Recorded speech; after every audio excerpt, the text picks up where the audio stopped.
What do you think to sort of the circus that F1 brings with it?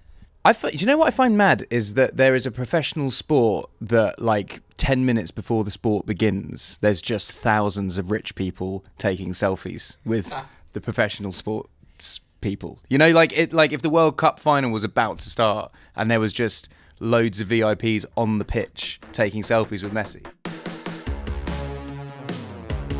Hello, welcome back to The Fast and the Curious with me, Betty Glover. And me, a very excited team principal, because my God, have we got a good race to talk about. This is Greg James, and live and direct from... Miami. Hello, it is me, Christian Hugill. Our very own Mr. 305. But why are you talking like a sex therapist? Because I've got breaking news. I found a new job, and I am now. I am a US sex therapist. It's going very well so far. Thank you for asking. Sorry. Normally I speak too loudly as a default, but maybe I'm speaking too quietly. But I'm speaking to you from the restaurant area of my hotel, so I don't want to bellow because no one else is interested in this podcast in this hotel area other than us. Well, I don't know about that. We can see some palm trees. You look very tropical, actually. Well, I've been on the beach, so I have loved the last few days, which we'll get onto in a minute, but my God, have I been busy. So I spent the morning on the beach. Well, before we talk about and discuss and dissect what I'm pretty sure has been one special guest has brought you to the show, hello. On this episode, or on this podcast, we like to take you inside the sport, go behind the scenes, and just bring you the circus and the madness that is Formula One. So we're going to hear from Ed Sheeran, who Christian caught up with in Miami in a little bit. But first, guys, oh my God, what an absolute race. I can't believe it. For the first time this year, I watched the race again. Really? I watched it from start to finish again. And I loved it again. And that shows you that this was a very special race. There was so much going on, not just the end, but it was, Christian, by any metric, a really, really good Grand Prix, wasn't it? Yes, it was. And I'm pleased it was for so many reasons. Lando deserves his win. How many times have I said on this podcast, I do not go along with the whole... oh, well, is he capable of winning races? Lando no wins, all that rubbish. It was always a matter of when, not if. I'm pleased for Lando. I'm pleased for McLaren because there are so many people who thoroughly deserve this win, who work so hard in that team, who've had some rough times. And I'm pleased for the Miami Grand Prix because I'm fortunate enough to have been twice now. This is my second Miami Grand Prix, and it is the most spectacular event. And the first two weren't spectacular. So the Miami Grand Prix deserves this. I've had about 9 million requests on Instagram for this. So here we go. McLaren news. I love how you've still nailed it, even with your husky voice, because honestly, what on earth do you sound like? What have you been doing? Have you been screaming? There's two guys on the table having lunch opposite me who are in stitches laughing, thinking, what's that strange British man doing singing McLaren news into his laptop? But probably aside from us guys being together at Silverstone last year, my favourite F1 weekend ever. Like it's been, I just feel so privileged to be a part of it, to be involved. So yes, thank you F1 Explains team and F1 team for getting me there, and it's allowed us to do some fun things as well. Not least get Ed Sheeran on the bloody podcast. You know, that isn't bad, is it? So it's been so special. It's been so special. There's loads of time to talk about the stories around Miami and the Ed Sheeran bit, which was a real late night, Saturday night scramble to try and make that happen. But let's get into the actual race. And where were you watching from, Christian? What was your vantage point, and when did you realise it was going to be a good one? Well, I have to be not the most exciting place to watch. I was watching from the F1 TV office where I was sort of based for the weekend.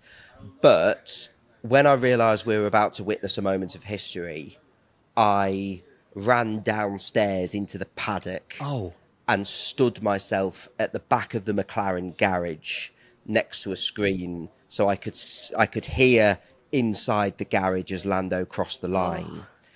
Wow. But I sort of went as far as I could get and poked my head round and saw everybody going wild in the pit lane.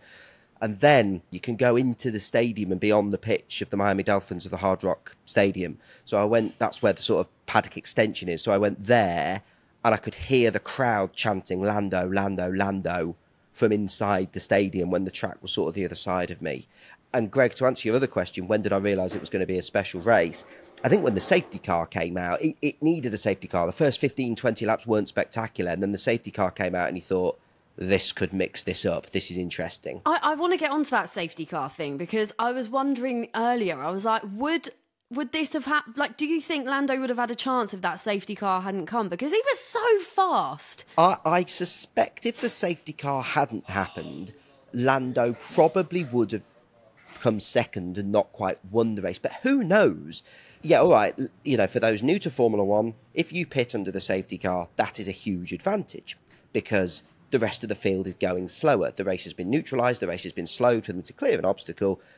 Max had pitted at full racing speed. Lando hadn't. Lando pitted under the safety car, takes the lead of the race. But in other races of this year, last year, we'd have seen Max quite simply recover from that glitch in the Matrix and just sweep past Lando and take the lead. But he didn't. Not only did he not manage to get past Lando, Lando extended his margin of victory. Lando pulled away. This was every bit a deserved Lando Norris win. This was not a safety car fluke. This is exactly, that's every game, match, race ever. Or if he hadn't have done that, then but it's like Lando still has to win. And every single McLaren fan, every single Lando fan for that last 15 laps or so were panicking. Like everyone lost their heads. Everyone apart from Lando Norris lost their nerve completely. And we thought, oh my God, but surely he must be feeling as tense as we are. No, he absolutely cruised it. Greg, what you've just said there reminds me of I did an interview with Daniel Ricciardo during the Lewis Hamilton years. And Daniel said, Lewis's achievements sometimes make you forget how difficult it is to win a race. Everything's got to go right. Everything. And you've got to keep your head. Yeah. And we saw in Sochi 2021, the only time really Lando's been in a position to win the Grand Prix, win a Grand Prix. The driver made the wrong call on tyres. It didn't quite work out. This time, there was no doubting it. There was a bit of commentary where they said, oh, he looks so comfortable in the lead. He looks like he was born to lead a Grand Prix. And it's true. I mean, obviously he's led Grand Prix before, but not for that length of time. And that convincingly was amazing. So everyone was losing their heads, apart from Lando and maybe Arthur. Do you remember Arthur? Who's a big, big fan of Lando, big McLaren fan, big fan of Fast and the Curious. He's been back on with a new version, and I think a version that's got slightly more oomph than Christian's slightly hungover, embarrassed one because he's in a cafe. McLaren news. Arthur? McLaren news. Well done, Lando. I hope you had a great race, and well done for winning the trophy.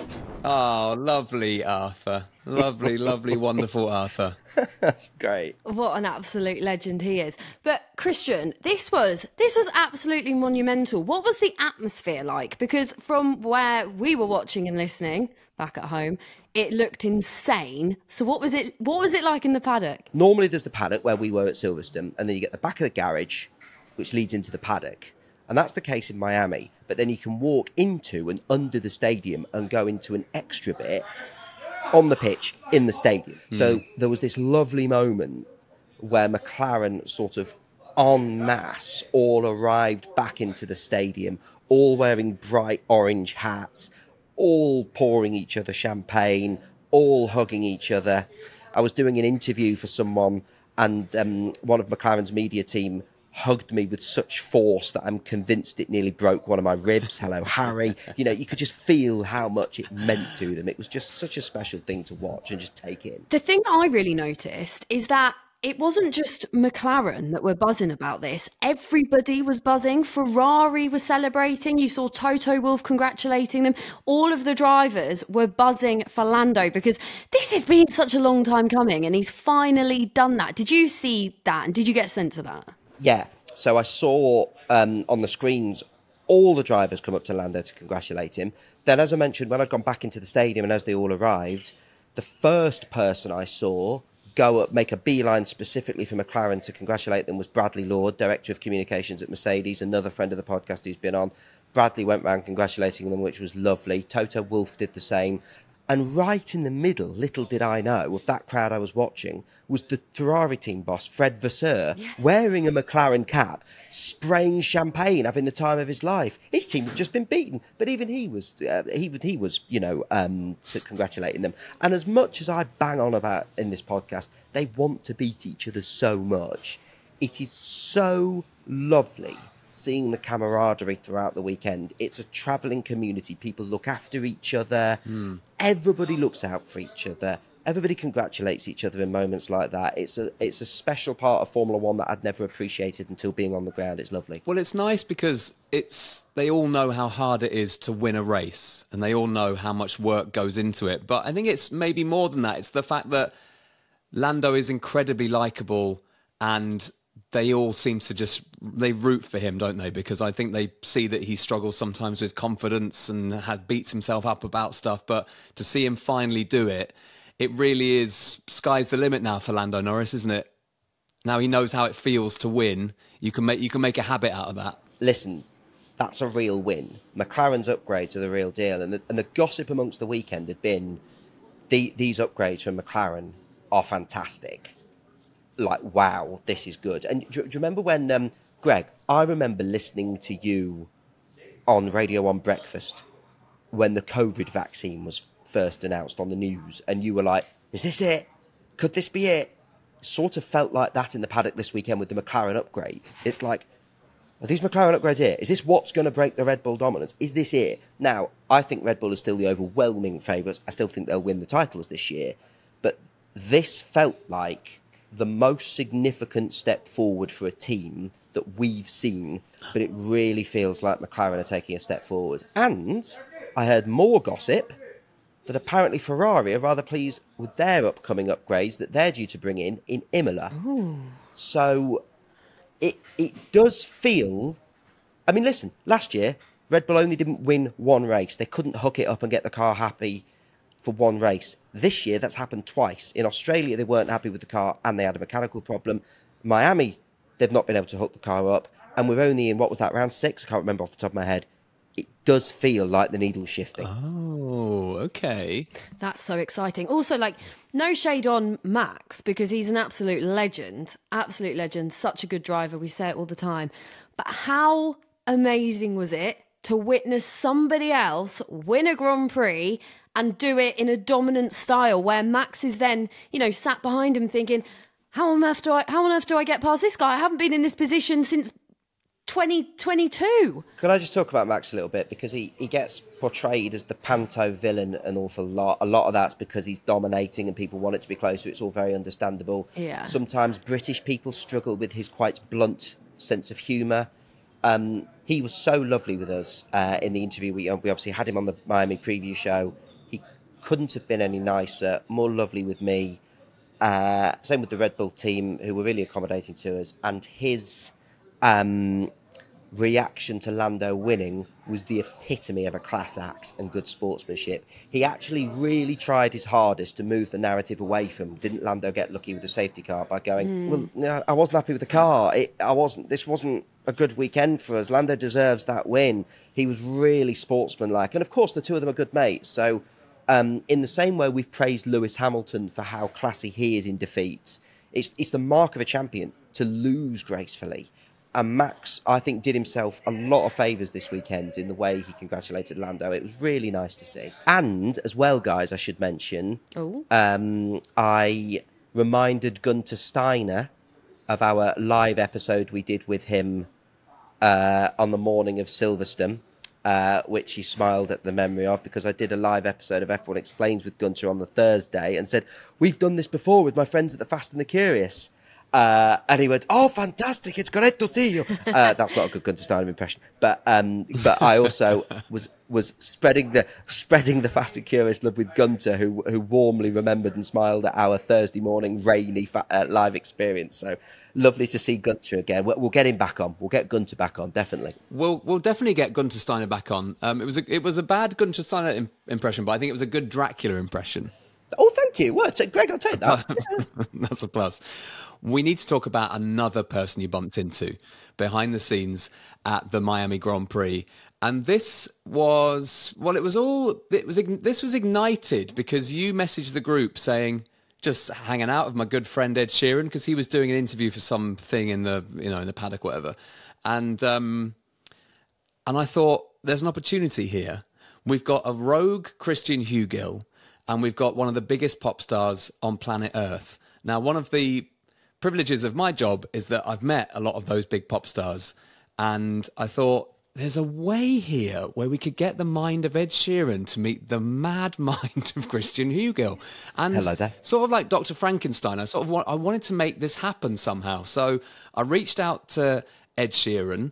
Then I reached out to Christian Hugill. Now, famously, Ed Sheeran doesn't have a phone. So I was on an email exchange with him at sort of at 11 o'clock on a Saturday night. Then I was messaging Christian saying, hang on, I'm just waiting for my Gmail to come through. Then we managed to get hold of one of his managers called Nicole, who she had a phone, and then I made a group of me, Nicole, and Christian. Christian said, "Oh, I don't know if I can get there in time." Ed said, "I've got an hour left before I got to leave site to go and do a gig." Eventually, you did meet up with each other in what looked like some strange sort of like medical tent. Where did you meet him? So when you were doing that, when you were doing your team principling and trying to hook us up, I was doing, as I say, my actual job, and I was actually in a meeting with the lovely people at Sauber. And the lovely people at Sauber fully understood as I gone, I'm going to have to cut this short because I think I'm about to go and interview Ed Sheeran. Yeah, good. Yes, because Sheeran beat Sauber. Yeah, on this occasion, yeah. So nothing in the Miami Grand Prix is close to each other. So I ran from the stadium under the tunnel. Who am I greeted by? Not Nicole, his lovely manager, Ed himself, who somehow seemed to know who I am. He'd obviously been prepared. Oh. I couldn't believe it. It was like 4 minutes ago. I was on the other side of this complex in a meeting with Sauber. Now I'm sat in front of Ed Sheeran, the least prepared for any interview I've ever been in my life, and here we are. Let me show you how he knew you, because I'd given him a brief on what to expect. I'd explained who you were. I said, my God, this is the guy you're looking for. It works me with Logan Sargent. I sent a weird sweaty photo of you with Logan Sargent. I was like, this is the guy. He's wanted. Well, should we find out what happened? Let's hear what happened when Ed Sheeran met Hugill. Ed Sheeran, welcome to the Fast and the Curious. Thanks. How are you? I'm cool. This is unexpected, a fantastic surprise. I walked past you on stage with ESPN. I text Greg James, and literally 10 minutes later, here we are, sat in a room just outside the Miami circuit with you. Greg is a connected man. He's a well-connected gentleman, isn't he? And you said to me before, I didn't know he was an F1 fan, but yeah, he loves it. So have you been converted into an F1 fan? I got booked for it for the Austin one in 2022, and was like, I can't turn up at this. You know, the F1's like a big deal. I can't turn up without knowing about it. So I did all of Drive to Survive, and yeah, I sort of feel like I at least know the basics. Oh, so you've sort of binge-watched Drive to Survive in preparation? You'd kind of have to do. I feel like if you didn't like football and you were going to the World Cup, you'd at least have to like look into it a little bit. I'll be honest with you. I've seen more than a few celebrities do Formula One, and it's been obvious to me they haven't done their research. So I think you're not giving yourself enough credit. I don't think everybody does their homework like you've done. Well, I think sometimes people come to it, you know, because it's a thing to come to.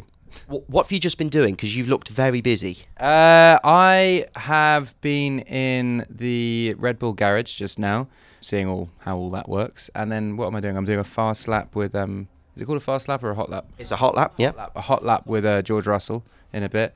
And I think we're saying hi to Charles Leclerc at some point. And just kind of like doing all the things, you know?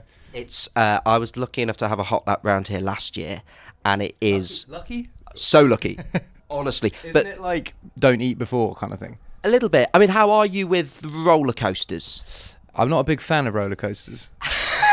We should have done this afterwards because it's quite up and down. The walls. So this is what in F1 land they call a street circuit, even though it's actually a car park. You'll notice the walls are pretty close. Great. Well, I mean, you're with a professional, aren't you?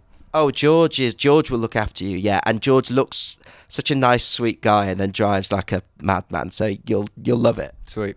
Do you know what the car is? He will be a Mercedes of some sort, I'm guessing, with him being from the Mercedes team. I'm not brilliant with supercars. I mean, I'm decent with F1 cars, but it will be some sort of ridiculously fast road car Mercedes, I'm guessing. Cool. How are you with cars?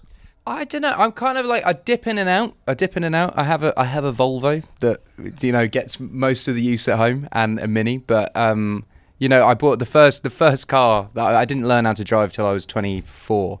And I said to my mate, "What do I buy?" And he was like, "Get an Aston Martin DB9." So that was like the first car that I bought, and then wrote it off. And oh no, but you're okay, I hope. I'm fine, yeah. But that's why I'm a bit more sensible now. With the Volvo? Yeah.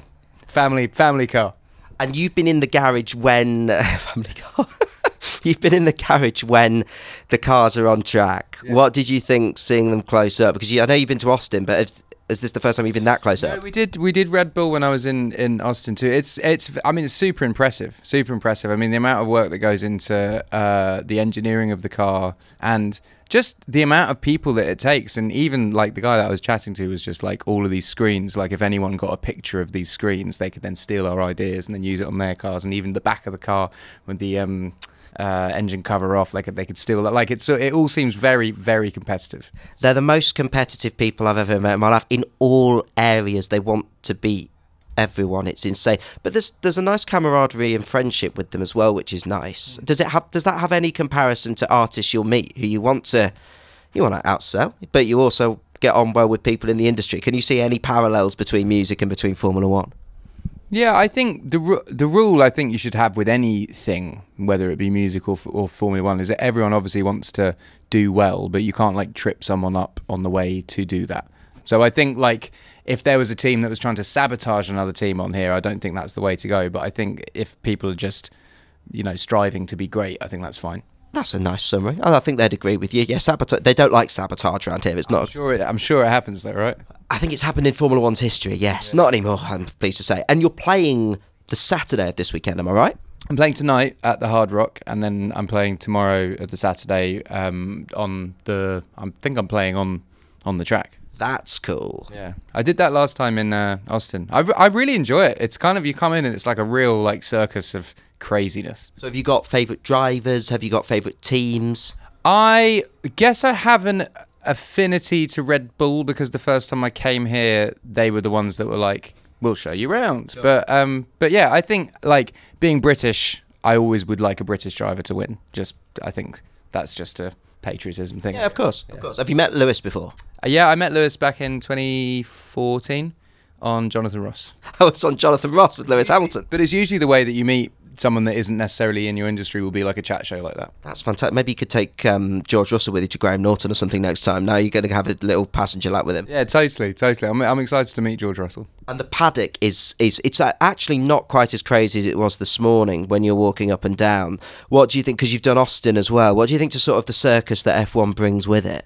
Do you know what I find mad is that there is a professional sport that like 10 minutes before the sport begins, there's just thousands of rich people taking selfies with the professional sports people. You know, like if the World Cup final was about to start and there was just loads of VIPs on the pitch taking selfies with Messi. Well, have you been on the grid before the race? Because that's like, it's mad. And then it all just like dissipates. Click of a finger. And then it starts. But I find that I've never known a professional sport where like you can just allow whoever on. No, I know exactly what you mean. If I was a driver and I was trying to get into my zone and like there's just thousands and thousands of VIPs. So flip it to your world. If you were about to, I don't know, do something like Wembley or one of your massive arenas, and would you like people buzzing around you asking you questions, or before you go on stage, do you need some time to focus to get in the zone? Could you imagine if that F1 world translated into your world? Am I making sense? Yeah, I don't think it really matters, to be honest. I never in the venues that I came up in, I never had dressing rooms, so like I would always be in a crowd anyway. So I've never been like one for like a routine before a show, but I'd rather not, have Yeah, of course. lots of people. But yeah, I don't think it matters. I met Ricardo as well. I had a lunch with him randomly. He was a nice guy. He's a very nice guy, very funny man as well. And a lot of them are huge personalities as well, which is great, and such nice guys. And Who's your favourite? Well, so we have some regulars on this podcast. George has been on several times. He's a lovely guy. We speak to Alex Albon a lot, who talks to us about being a massive animal fan, which we love hugely. The McLaren guys, Lando Norris and Oscar Piastri, are a lot of fun. Logan Sargent, Logan Sargent's the American driver who grew up just down the road. So I struggle. I've watched this sport since I was 5, and I struggle to have a favourite. I just love the sports, but I think I'm biased towards the ones that come on our podcast, I think. But they're a really nice bunch of guys, this crop of F1 drivers, which is lovely. Totally. Who's your team from the years, like when you were a kid? I was a McLaren fan growing up because they had Lewis and Jensen. Right. So I always liked that. I always liked Jensen Button. Have you met Jensen Button? I just saw him doing an interview with Sky Sports, but no, I haven't. So he was my guy as a kid, and so I was a big McLaren fan as a kid. So yeah, and presumably you never caught it growing up. No. I was always just football, to be honest. I never really followed. My dad liked rugby and cricket and stuff, but I always just watched football. And Greg's a huge cricket fan, so there's more cricket chat on this Formula One podcast than you'd expect. Yeah, totally. I always bump into him at the. I actually haven't been to the cricket since Warney passed away, because he was always my in. If you want to do anything when you're back in the UK, speak to Greg, and he will bore you with cricket chat for hours and hours and hours. Ed, it's been an utter pleasure having you on the Fast and the Curious. Enjoy your 2 gigs over the course of the weekend. Yeah, I played last night in Los Angeles as well. It's kind of like a bit of a hit and run mish over here. How was LA? It's good. It was like a charity event at Dodgers Stadium, and it was fun. Met a load of baseball players, and then flew here. Landed this morning. Play a show tonight. Play tomorrow. Fly to New York. Fly home. When do you sleep? Well, I've got kids, so I never really sleep. There's not really any different. Yeah, so you're used to it. You're used to it in the mornings. Ed, such a pleasure having you on the podcast. Thanks so much for taking the time. Nice one. Thank you, man. See, that's the thing about Ed Sheeran, is that the more famous he gets, it seems, the nicer he becomes, and the more grounded he becomes. And it was amazing that he just wanted to say, yeah, I'll give you some time for that chat. And I'm pleased that he was lovely to you, Christian. It was a really good chat as well, because the hot lap video with George Russell is absolutely amazing. If you've seen that, where he is quite literally his pants. The idea that he's the thing about Ed is he's very interested in everyone else's jobs, so he's very interested in the drivers. So I wasn't surprised that he found it amazing that the drivers all hang out together beforehand, and found that slightly strange, because they are so calm, and then literally 2 minutes later they're driving at 250 miles an hour. That's a lot for any normal person to get their head around. It's mad. So I'm pleased that he could see it through sort of normal person's eyes, the Grand Prix, and it was a lovely insight. So thank you for running across Miami to get that chat.